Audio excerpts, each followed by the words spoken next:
예수님께서 십자가에 매달려 이제 돌아가시는 그 과정에 오전 9시쯤 이렇게 매달리셔서 오후 3시쯤 이렇게 숨을 거두셨거든요. 그러니까 6시간 정도 매달려 계셨어요. 상당히 긴 시간, 정말 서서히 죽어가는 고통스러운 시간을 지내셨는데, 그 십자가에서 7마디 말씀을 하셨어요. 7마디 말씀을 하셨는데, 그것을 이제 가상 7언이다. 그렇게 말을 해요. 그 중에서 오늘은 두 번째 말씀, 이제 같이 좀 보려고 합니다.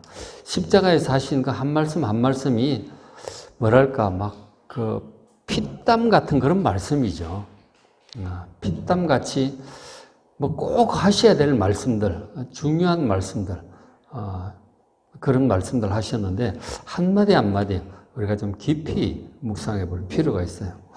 오늘 두 번째 말씀을 함께 보려고 하는데, 바로 십자가에서 예수님께서 이제 그 두 강도 함께 달리셨잖아요. 좌우편에서 예수님까지 3명이 이렇게 십자가에 매달렸는데, 그 강도와 대화하시는 그런 내용이었어요. 23장 43절 보면 예수께서 이르시되 내가 진실로 네게 이르노니 오늘 네가 나와 함께 낙원에 있으리라. 그렇게 말씀을 하셨어요. 그러니까 이제 어떤 상황이냐면은 3명이 이제 매달렸는데 한쪽 강도가 이제 예수님을 이렇게 그런 말을 했죠. 네가 그리스도가 아니냐. 네가 메시아가 아니냐. 메시아라면 우리 사람을 구원하러 온다는 분인데 너 자신도 좀 구원하고 우리도 좀 살려달라. 그렇게 얘기를 합니다. 그런데 이 얘기는 진심이 전혀 없죠.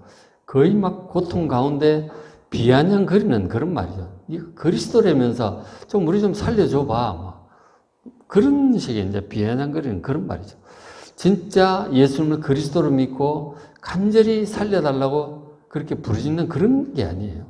이것이 또 뭐 기적적인 능력을 행해서 십자가에서 우리 좀 다 내려갈 수 있게, 살아날 수 있게 좀 해보라는 식이죠.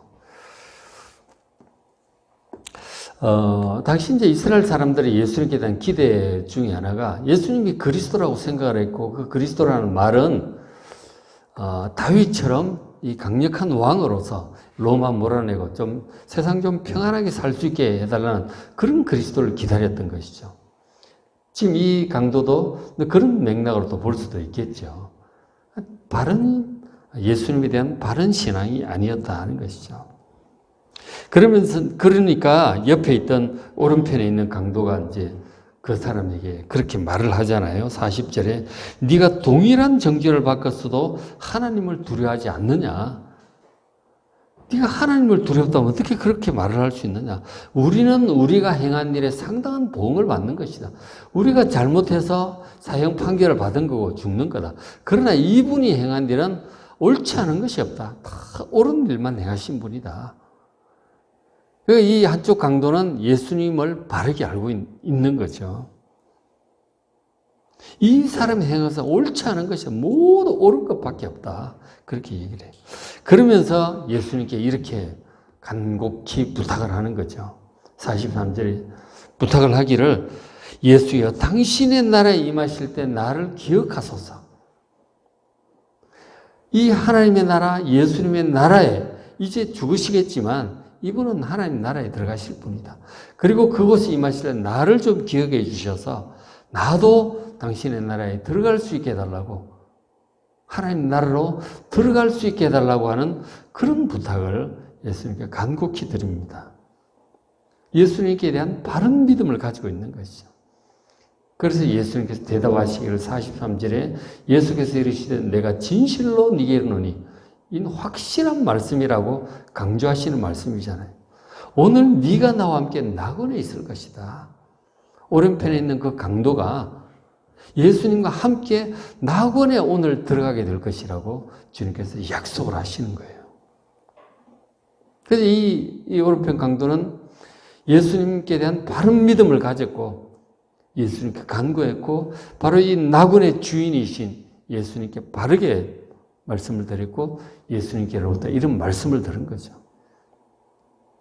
그래서 이 사람도 이제 그날 예수님과 함께 죽게 되겠지만 함께 낙원에 들어가게 된 줄로 믿으시길 바랍니다.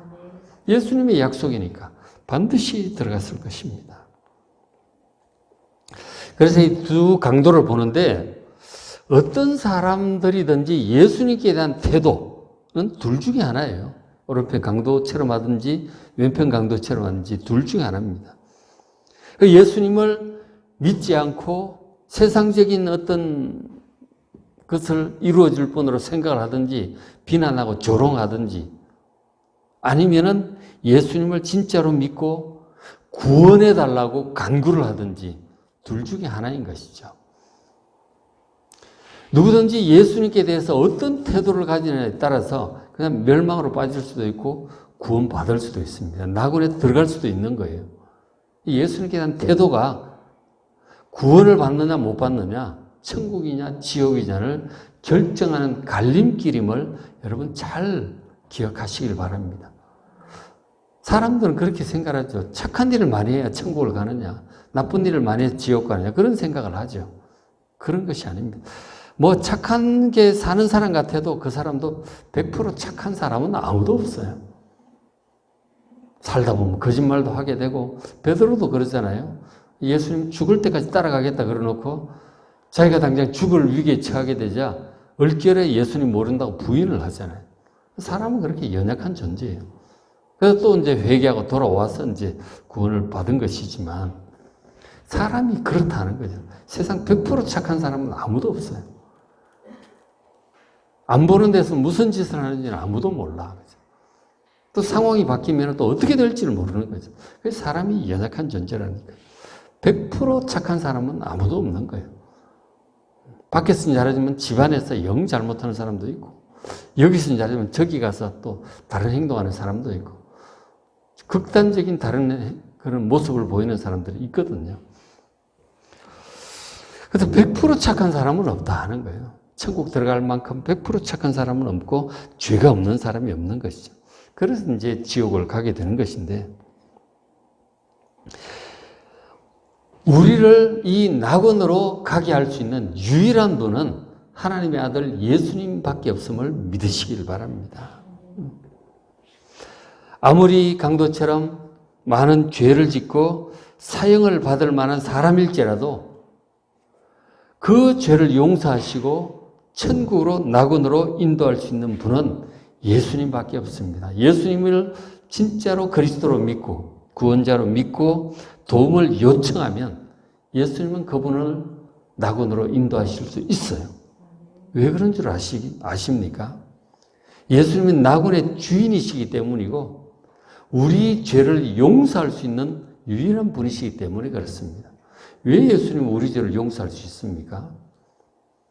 예수님께서 우리의 모든 죄를 지시고 십자가에 죽으시는 분이시기 때문에 형벌을 대신 받는 분이시기 때문에 예수님이 우리 죄를 용서할 수 있어요.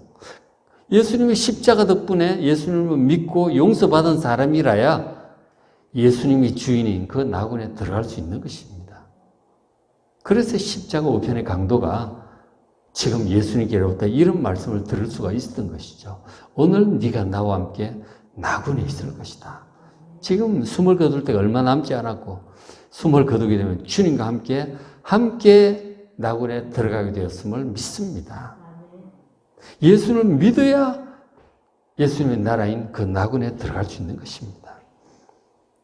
우리 죄를 속량하기 위해서 십자가의 형벌을 대신 받으신 예수님, 그리고 낙원의 주인이신 예수님 잘 믿으시고 가장 믿으시고 의지하시고 순종하는 여러분 되시길 바랍니다. 그리고 이제 이 십자가 우편의 강도가 구원받을 수 있었던 또 다른 이유는 자신이 죄인이라는 사실을 알고 진정으로 회개했기 때문이에요. 십자가 우편의 강도 회개라든가 뭐 그런 거 전혀 볼 수 없죠. 그러나 이분 같은 경우는 지금 이 십자가 우편의 강도는 자기가 잘못한 줄 알아. 내가 이렇게 못 박혀 죽는 것은 내 죄 때문이라는 것을 알아요. 그러나 한쪽 강도는 몰라.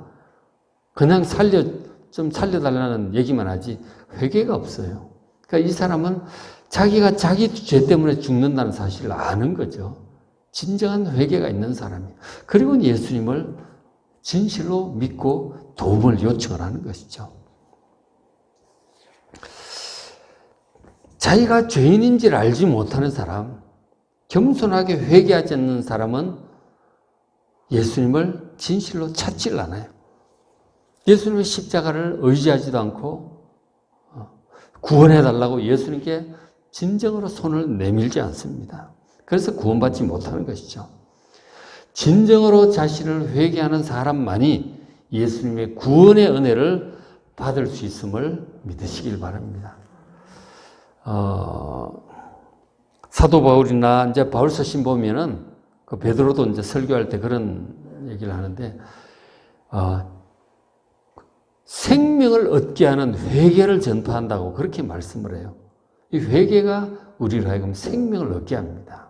하나님 앞에 자신이 죄인임을 진심으로 깨닫고 그리고 죄의 용서를 구하고 구원을 간구하는 자가 용서받고 구원 얻게 될 줄로 믿습니다. 그리고 예수님의 마지막 말씀에서 우리가 또 하나 생각을 해야 될 것은 지금 우리가 신앙생활을 하고 있는데 신앙생활의 최종적인 목적, 중심되는 목적은 바로 낙원이에요. 낙원 가는 것이라는 사실을 깨달아야 합니다. 우리가 결국은 죽을 것입니다. 이 십자가의 강도처럼 몇 시간 안에 당장 죽지는 않겠지만, 그것도 모를 일이지만, 어제 그 정자동 그 보행 그 다리가 무너져가지고 한 사람이 죽었다고 그러잖아요. 그죠? 사진을 보니까 다리 옆쪽에 이렇게 큰 길, 차도 옆에 이렇게 길이 이제 무너졌던데, 지금 하필 이제 또 그분은 거기 있다가 이제 돌아가신 거죠. 우리가 사실 어떻게 될지 모르는 거죠. 하루를 알 수가 없습니다. 이제 그렇게 되는데 결국은 우리가 죽는다는 사실을 늘 좀 생각을 해야 돼요. 그래서 이제 지혜자도 전도서에서 말하기를 지혜자의 마음은 잔치집보다 초상집에 있다고 이제 그렇게 얘기를 하잖아요. 자기의 죽음을 생각을 하는 사람은 정말 지혜롭게 잘 살 수 있습니다. 언제까지나 이렇게 살 것처럼 막 그렇게 하다가 갑자기 그렇게 되면은 그 죽음과 그 이유를 준비를 못하게 되는 것이죠. 하나님 앞에 서게 될 날 심판의 그날을 생각으로 살아야 우리가 시간을 헛되게 쓰질 않는 거죠. 주님께로부터 상급을 받을 수 있는 그런 이제 삶을 살게 되겠죠. 그래서 우리가 죽음을 생각을 하셔야 되는데 죽음과 심판을 생각을 하셔야 돼요.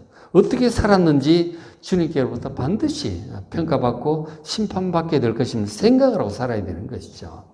그래야 후회 없는 삶을 살게 될 텐데 결국은 심판을 받고 천국이냐 지옥이냐 갈라질 것이고 하나님 나라로 들어간 사람은 결국은 이제 나중에 예수님 재림하실 때 부활하여 새하늘과 새 땅에서 영원히 살게 될 거잖아요. 그곳에서 어떻게 살게 될 것인지를 결정을 이제 이 땅의 삶을 통해서 결정이 되는 거예요. 면류관을 받고 많은 상급과 많은 것들을 자기의 나라를 소유하고 다스리게 될지 부끄러운 구원을 받게 될지 아예 구원 못 받고 영원히 멸망에 처하게 될지 그것을 생각을 해야 되는 것이죠. 신앙생활하는 목적은 구원이고 낙원이고 천국이에요. 하나님의 나라고 새하늘과 새 땅입니다. 우리가 이 땅에서 열심히 하고 하지만 이게 기껏해야 몇십 년, 길어야 몇십 년이잖아요. 그죠? 이미 많이 살아왔고 이제 남은 시간은 더 적을 것입니다. 우리 나이들이 그렇죠. 그리고 주님께서 또 오신다면 그날로 이제 우리가 이 땅의 삶은 마감을 하게 되는 거예요. 영원한 새하늘과 새 땅, 영원한 그 삶이 어떻게 될지를 우리가 이 땅에 사는 이 몇십 년의 삶에서 결정이 되는 것인데 그러면 어떻게 살아야 할지를 좀 깊이 생각을 해야 되는 거예요. 그저 돈 모으고 그저 높은 자리에 올라가고 그저 즐기고 재밌는 거 없나 그러고 살 일이 아니다 하는 것이죠. 반드시 끝날이 온다. 의외로 빠를 수도 있고요. 그렇죠? 사명이 있으면 또 더 길게 살게 하실 수도 있고 모르는 일이에요. 이것을 반드시 죽음과 심판을 생각을 하고 살아가는 여러분 되시길 바랍니다. 시간이 정말 없는 것 같아도 이 마지막 강도처럼 정말 주님을 의지한다면 낙원에 들어갈 수도 있는 것이죠. 그리고 시간이 더 있다면 우리가 정말 멸류관을 받고 상급을 받을 수 있는 그러한 것들을 우리가 해야 되는 것이죠. 그것을 바라보며 살아가는 여러분 되시길 바랍니다. 이것을 반드시 염두에 두고 살아가셔야 되는 거죠. 예수님께서 십자가의 죽음을 앞두고 마지막 이제 다락방 말씀을 하시잖아요. 마지막 이 십자가에 매달리기 얼마 전에, 몇 시간 전에 그렇게 하셨는데 그 말씀 중에 이런 말씀을 하셨어요. 요한복음 14장 2절에 내가 너희를 위하여 처소를 예배하러 간다. 예수님께 지금 곧 죽으실 텐데 갈 건데 제자들을 위해서 처소를, 영원히 살 곳을 준비하러 간다는 거죠.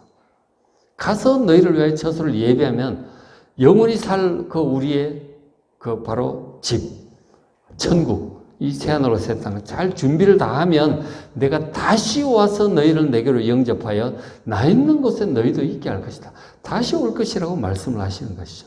바로 예수님 재림을 말씀을 하셔. 다시 오실 때는 영원한 우리가 그할 그곳이 완전히 준비가 되면 다시 오신다는 거죠. 지금 예수님 아직 다시 안 오셨죠. 그렇지, 준비하고 계시는 거예요. 그리고 마치 하나님 백성들 이제 구원하고 계시고 그 일을 지금 하고 계신단 말이에요. 준비가 다 되면 분명히 다시 오실 것입니다. 그것이 내일일지, 1년 후일지, 10년 후일지, 100년 후일지 그건 몰라요. 그건 주님께 맡기고 우리는 우리가 살 동안 그 주님 다시 오실 때까지 혹은 우리의 생명이 끝날 때까지 얼마나 남았는지 모르지만 하나님 나라에서 우리의 어떤 나라를 다스리기 합당한 우리가 될 수 있도록 정말 예수님 닮은 모습으로 성장해 가야 하고 그리고 상급 받을 수 있는 그런 일들을 해야죠. 그렇게 살아야 되는 다시 오실 주님을 소망하면서 그리고 죽음 두려워할 필요도 없고 우리 생명이 끝나면 내일이라도 끝나면은 바로 하나님 나라에 들어가면 되니까 죽음도 두려워할 필요도 없고 그리고 헛된 시간 보내지 말고 그렇죠? 정말 주님 보시기에 열매를 맺는 그런 삶을 사시고 그리고 환난 가운데서도 항상 기뻐하고 범사에 감사하며 믿음으로 살아가시기를 주의 이름으로 축원합니다. 오늘 이 예수님의 두 번째 말씀 잘 우리 기억을 하고 묵상을 하는 오늘 하루 되시길 바랍니다. 오늘 네가 나와 함께 낙원에 있으리라. 이 말씀을 들었던 한편 강도처럼 우리도 주님께로부터 이런 말씀을 듣고 그리고 낙원 들어갈